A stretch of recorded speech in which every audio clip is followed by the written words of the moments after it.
भगवान विष्णु का पांचवा अवतार वामन अवतार था, जो त्रेता युग में हुआ था। इस अवतार की कथा बड़ी ही अद्भुत और गूढ़ है। उस समय धरती पर असुरों का अत्याचार बढ़ गया था।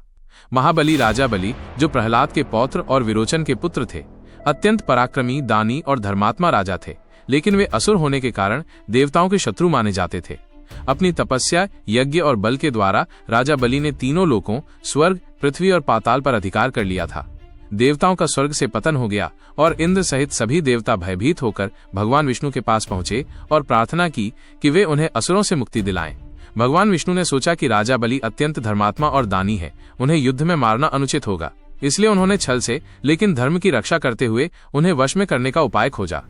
इस उद्देश्य से भगवान विष्णु ने ऋषि कश्यप और अदिति के घर वामन रूप में जन्म लिया। उनका जन्म बहुत ही दिव्य था।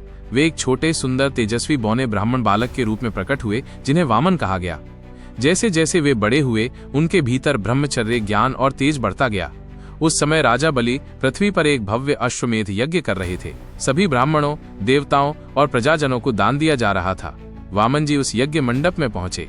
उनके हाथ में कमंडल, कंधे पर मृगचर्म और तेजस्वी मुखमंडल था। राजा बलि ने उन्हें आदरपूर्वक स्वागत किया और पूछा, हे ब्रह्मचारी, आप कौन हैं और मुझे बताइए कि आपको क्या चाहिए, मैं आपको अवश्य दूंगा। वामन मुस्कुराए और बोले, मुझे केवल 3 पग भूमि चाहिए, बस उतना स्थान दीजिए जहां मैं अपने 3 कदम रख सकूं। राजा बलि ये सुनकर हंसे और बोले, हे वत्स, तुम इतने छोटे हो, केवल 3 पग भूमि में क्या करोगे? तुम जितना चाहो उतना मांग सकते हो, गांव, नगर, सोना, गाय, रत्न। लेकिन वामन ने बार बार यही कहा कि उन्हें सिर्फ 3 पग भूमि चाहिए। राजा बलि के गुरु शुक्राचार्य को संदेह हुआ।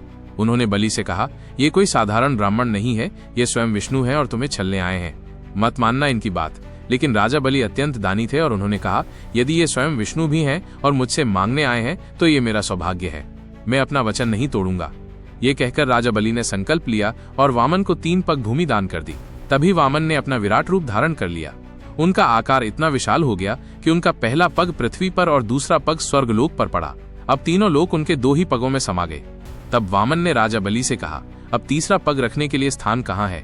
राजा बलि ने मुस्कुराते हुए कहा, हे प्रभु, अब मेरे पास कुछ नहीं बचा, मेरा सिर ही आपका है, इसे ही तीसरे पग का स्थान मान लीजिए।